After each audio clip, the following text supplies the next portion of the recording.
For the last race of the season, the Grand Prix Circus moves to Morocco and the new circuit at Casablanca. En 1958, le Maroc a marqué l'histoire en devenant le premier pays africain à accueillir un Grand Prix de Formule 1 sur le célèbre circuit d'Ain Diab à Casablanca. S'étendant sur 7,6 km, ce parcours urbain serpentait le long de la corniche de la ville, reliant la route d'Ezmour au boulevard Sidi Abdelrahman, offrant ainsi un spectacle captivant pour les passionnés du sport automobile.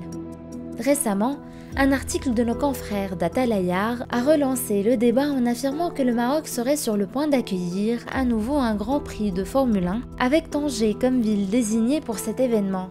Mais la question se pose, un retour de la F1 au Maroc est-il réellement possible? Même Lewis Hamilton, icône incontestée du sport automobile, a exprimé son désir de concourir sur le sol africain avant sa retraite. Well, firstly, we're on all the other continents, so that's why we would not be there. There's a lot of opportunity. You know, this is a country where there's a lot of opportunity to,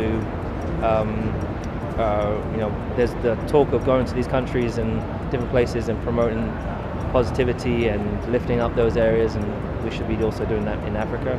I'm half African, so of course I want to go home. I spent some time there last year, and before I retire, that's for me. That's before I, you know, it's gonna be a while to then, so don't worry.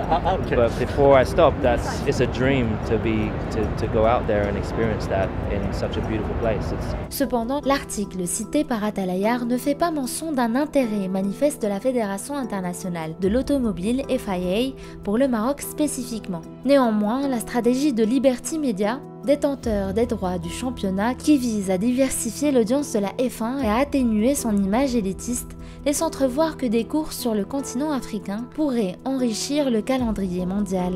Pour que le Grand Prix du Maroc prenne forme, le Royaume doit d'abord surmonter plusieurs défis, notamment l'absence de circuit homologué par la FIA et la nécessité d'un soutien politique significatif. Pour en savoir plus sur les enjeux et les implications d'un tel événement, abonnez-vous à telquel.ma pour lire notre décryptage complet ou consulter notre magazine en kiosque.